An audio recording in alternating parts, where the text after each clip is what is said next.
Ink dries in a Rhineland workshop in the year 1507, and a new world gains a name. On a dozen tall sheets, a careful hand inks coastlines, stitches oceans with curling winds, and writes one experiment in the margin of the earth: America. The question this case answers is plain. How did a single label chosen on one map travel so far that it stuck to two continents? The core idea is simple. A compiler, A.S. Choice, made in a small circle of scholars at Saint-Dié, rode the new technology of print, and the old habit of copying, so repetition made the name familiar, and familiarity made it permanent. Because printers work in multiples, one judgment on a page can become many minds' starting point. A compiler is someone who gathers information from many sources and arranges it into one work. Martin Waldseemüller compiled this world map from sailors' charts, letters, and earlier globes, pairing it with a short book, the Cosmographiae Introductio, written with his colleague Matthias Ringmann. Together they explained why they proposed America, crediting the Florentine navigator Amerigo Vespucci for recognizing the new lands as a separate quarter of the world. Here's the naming logic in everyday words. Europe, Asia, and Africa already wore feminine Latin names. Therefore, Ringmann argued, the fourth part should follow the same pattern. If Vespucci had identified it as distinct and described it in widely read letters, then America, the feminine of Amerigo, seemed tidy and learned. A woodcut is a print made by carving an image in relief on a wooden block, inking the raised surfaces, and pressing paper against them. Apply that here, and you can picture the workshop. 12 blocks for 12 sheets, each one reversed so the letters would read correctly, each one inked and pressed again and again. Because the process favors quantity, the map likely appeared in a run on the order of hundreds, perhaps around 1,000 copies, enough to seed desks, classrooms, and council halls. Copying practices carried the name farther. Mapmakers routinely traced coastlines from earlier sheets by pinning paper to a window for light, then lettered the same toponyms in their own hands. Printers reused blocks, scholars excerpted passages, and teachers bought what was available. So one set of words became the words that others expected to see. The 1507 sheets did more than label. They showed the Atlantic as a waterway, drew a long southern continent separate from Asia, and placed America across that land like a banner. Next to the map, the booklet told readers how to pronounce the new word and why it fit the family of continents. There was timing in play. Vespucci's travel letters, whether edited or embroidered by publishers, were bestsellers across Europe between roughly 1503 and 1505.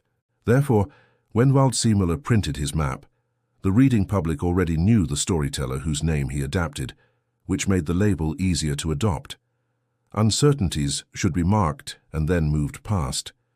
Modern scholars debate which Vespucci letters are authentic and whether he truly understood he was on a new continent before others did.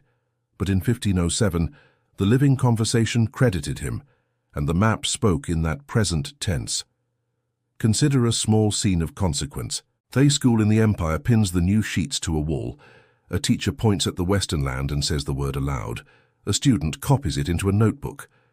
Because that lesson repeats town after town, the sound of the name becomes ordinary, and ordinary words outlast rival terms. Because print runs scatter like seeds, the map's influence did not depend on its survival. Only one complete copy is known today, yet the name appears on other maps and globes in the 1510s and 1520s. That is how print culture works. The first object can vanish while its features persist in descendants. There is an important wrinkle that keeps the story honest. Waldseemüller himself hesitated later.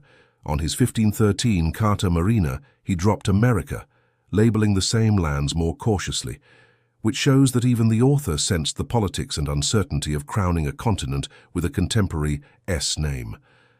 But hesitation arrived too late, because the copying machine of Europe was already humming. The Nuremberg mathematician Johannes Schöner placed America on a globe. Later editors folded the term into atlases. By the 1530s and 1540s, America appeared in standard geography books. Once teachers and merchants used it in speech and ledgers, the name had melted into practice. Labels grow by stretching, and this one stretched.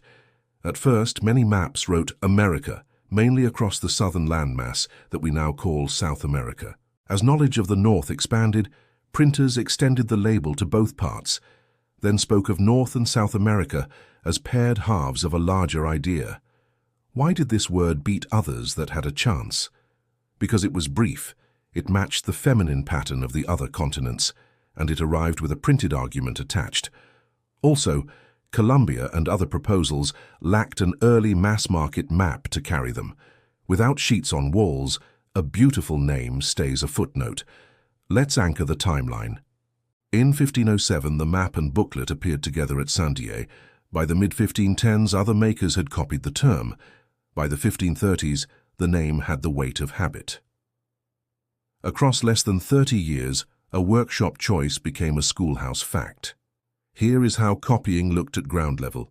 A printer needed content to sell, so he licensed or borrowed a block, or traced one and cut a new version. A bookseller needed stock, so he ordered atlases with familiar labels. A buyer wanted the map that matched what neighbors had heard. Therefore, social proof, seeing the same word in many places, did as much work as scholarship. There is a boundary condition worth noting.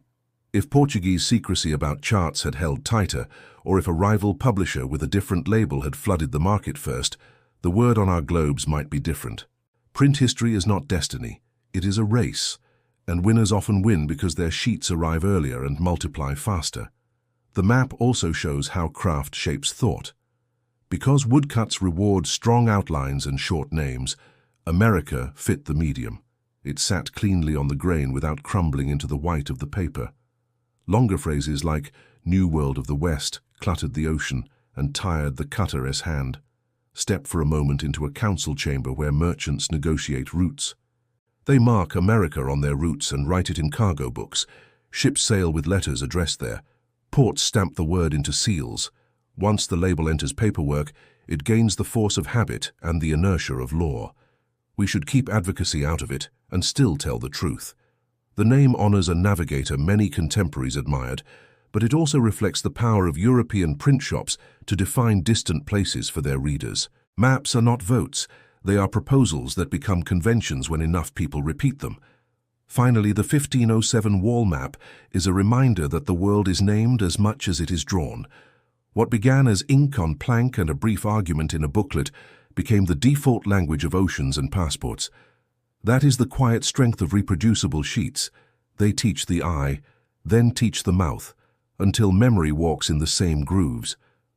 The memorable takeaway is this: labels steer memory, and a single printed choice, repeated, copied, and taught, can fix how generations think about a place. If you enjoyed this open case file and want more stories of how small decisions shaped big maps, like and subscribe for the next episode.